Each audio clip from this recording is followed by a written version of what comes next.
ન્યૂઝીલેન્ડના Oakland શહેરમાં રંગતાળી 2026 નિમિત્તે ભવ્ય રાસ ગરબા યોજાયા. ગુજરાતી ગરબા ક્વીન ઐશ્વર્યા મજમુદારે પ્રાચીન અર્વાચીન રાસ ગરબા ગવડાવી ન્યૂઝીલેન્ડવાસીઓને જાણે ગુજરાતમાં હોય તેવો અનુભવ કરાવ્યો. ન્યૂઝીલેન્ડના ઓકલેન્ડ શહેરમાં સેવાભાવી યુવાનો વિનયભાઈ મહેતા અને સ્વપ્નનીલ શાહ અને મિત્રો દ્વારા ઓકલેન્ડના ગુજરાતી અને ભારતીય લોકોની આગવી ઓળખ એટલે ગરબા ભારતથી હજારો કિલોમીટર દૂર પણ ન્યૂઝીલેન્ડના લોકોનું ભારતીય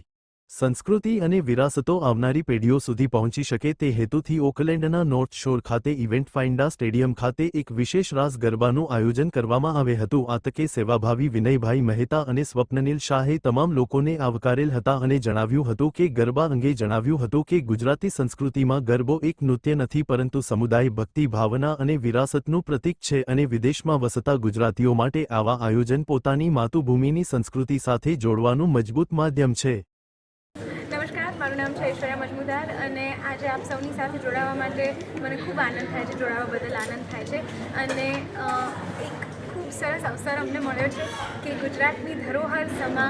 ગુજરાતના ગરબા એ નવરાત્રિની પહેલાં આપ સૌ સુધી ઓકલેન્ડમાં અમે લાવી શકીએ છીએ અને આપ સૌ એટલો જ અમને પ્રેમ આપો છો, એટલા જ અમને આશીર્વાદ આપો છો અને એવી જ રીતે અમને પણ આવકારો છો. એના માટે સૌથી પહેલાં